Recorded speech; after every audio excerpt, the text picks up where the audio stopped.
राम राम राम राम राम राम राम राम राम नारायण नारायण। संबंध। अब भगवान आगे के 62वें श्लोक में यंत्रारूढ़ हुए प्राणियों की परवशता को मिटाने का उपाय बताते हैं। तमेव शरणं गच्छ सर्वभावेन भारत तत्प्रसादात् परां शान्तिं स्थानं प्राप्स्यसि शाश्वतम्। हे भरत वंशोद्भव अर्जुन, तू सर्वभाव से उस ईश्वर की ही शरण में चला जा। उसकी कृपा से तू परम शांति को यानी संसार से सर्वथा उपरति को और अविनाशी परम पद को प्राप्त हो जाएगा। व्याख्या। मनुष्य में प्रायः यह एक कमजोरी रहती है कि जब उसके सामने संत महापुरुष विद्यमान रहते हैं तब उसका उन पर श्रद्धा विश्वास एवं महत्व बुद्धि नहीं होती, परंतु जब वे चले जाते हैं तब पीछे वह रोता है, पश्चाताप करता है। अति परिचयाद अवज्ञा अर्थात जहाँ किसी से अति परिचय होता है वहाँ उसकी अवज्ञा होती है। ऐसे ही भगवान अर्जुन के रथ के घोड़े हाँकते हैं और उनकी आज्ञा का पालन करते हैं। वे ही भगवान जब अर्जुन से कहते हैं कि शरणागत भक्त मेरी कृपा से शाश्वत पद को प्राप्त हो जाता है और तू भी मेरे में चित्त वाला होकर मेरी कृपा से संपूर्ण विघ्नों को तर जाएगा, तब अर्जुन कुछ बोले ही नहीं।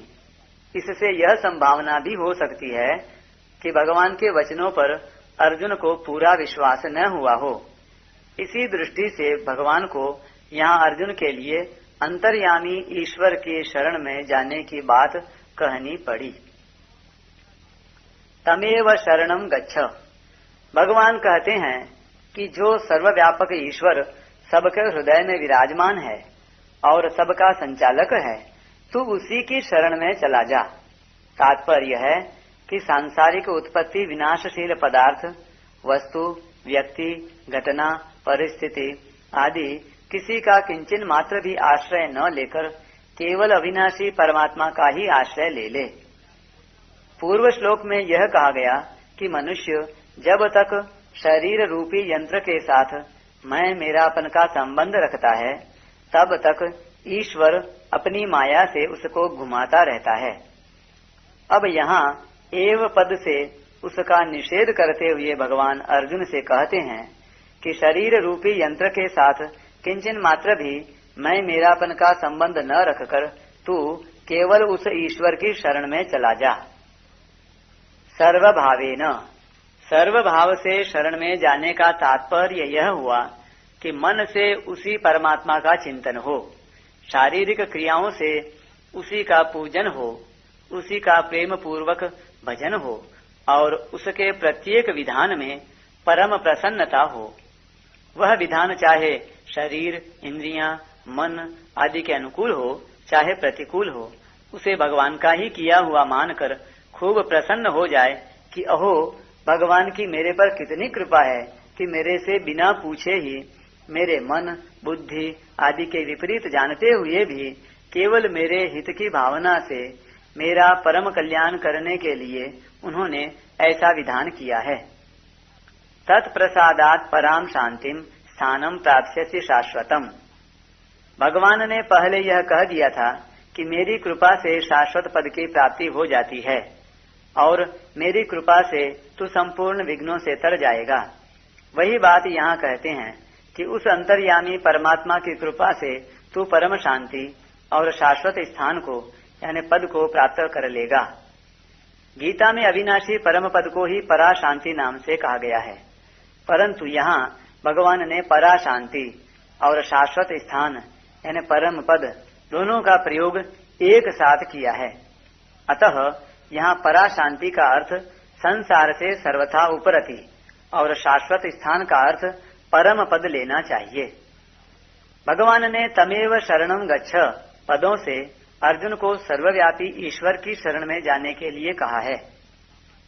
इससे यह शंका हो सकती है कि क्या भगवान श्री कृष्ण ईश्वर नहीं है, क्योंकि अगर भगवान श्री कृष्ण ईश्वर होते तो अर्जुन को उसी की शरण में जा ऐसा परोक्ष रीति से नहीं कहते।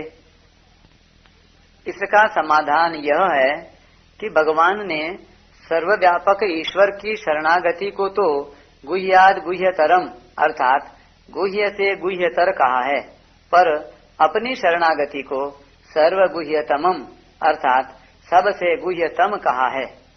इससे सर्वव्यापक ईश्वर की अपेक्षा भगवान श्री कृष्ण बड़े ही सिद्ध हुए।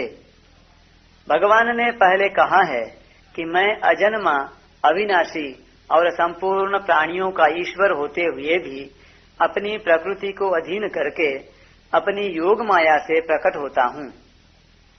मैं संपूर्ण यज्ञों और तपों का भोक्ता हूँ, संपूर्ण लोकों का महान ईश्वर हूँ और संपूर्ण प्राणियों का सुहृद हूँ।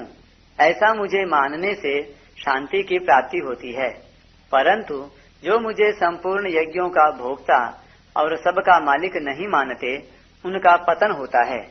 इस प्रकार अन्वय व्यतिरेक से भी भगवान श्री कृष्ण का ईश्वरत्व सिद्ध हो जाता है। इस अध्याय में ईश्वरः सर्वभूतानां हृदयेषु तिष्ठति पदों से अंतर्यामी ईश्वर को सब प्राणियों के हृदय में स्थित बताया है और 15वें अध्याय में सर्वस्य चाहम हृदय सन्निविष्टः पदों से अपने को सबके हृदय में स्थित बताया है। इसका तात्पर्य यह हुआ कि अंतर्यामी परमात्मा और भगवान श्री कृष्ण दो नहीं हैं, एक ही हैं। जब अंतर्यामी परमात्मा और भगवान श्री कृष्ण एक ही हैं, तो फिर भगवान श्री कृष्ण ने अर्जुन को तमेव शरणम गच्छ क्यों कहा?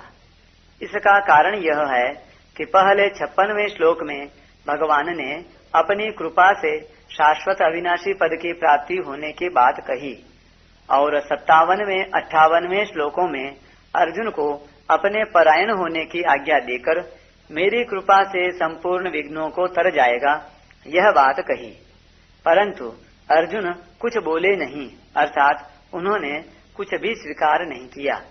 इस पर भगवान ने अर्जुन को धमकाया कि यदि अहंकार के कारण तू मेरी बात नहीं सुनेगा तो तेरा पतन हो जाएगा।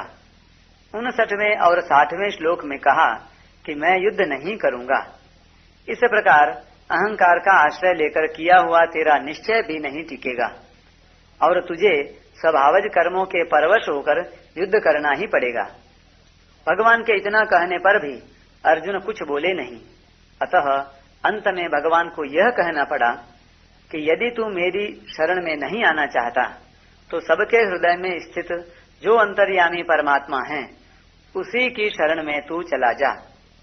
वास्तव में अंतर्यामी ईश्वर और भगवान श्री कृष्ण सर्वथा अभिन्न हैं, अर्थात सबके हृदय में अंतर्यामी रूप से विराजमान ईश्वर ही भगवान श्री कृष्ण हैं और भगवान श्री कृष्ण ही सबके हृदय में अंतर्यामी रूप से विराजमान ईश्वर हैं। परिशिष्ट भाव, जीव ईश्वर का ही अंश है, इसलिए भगवान ईश्वर की ही शरण में जाने के लिए कहते हैं। ईश्वर के शरण होने से अहंकार नहीं रहता और जब तक जीव ईश्वर के वश शरण में नहीं होता तभी तक वह प्रकृति के वश में रहता है। वह जितना जितना जड़ता की ओर जाता है उतनी उतनी आसुरी संपत्ति आती है और जितना जितना चिन्मयता की ओर जाता है उतनी उतनी दैवी संपत्ति आती है।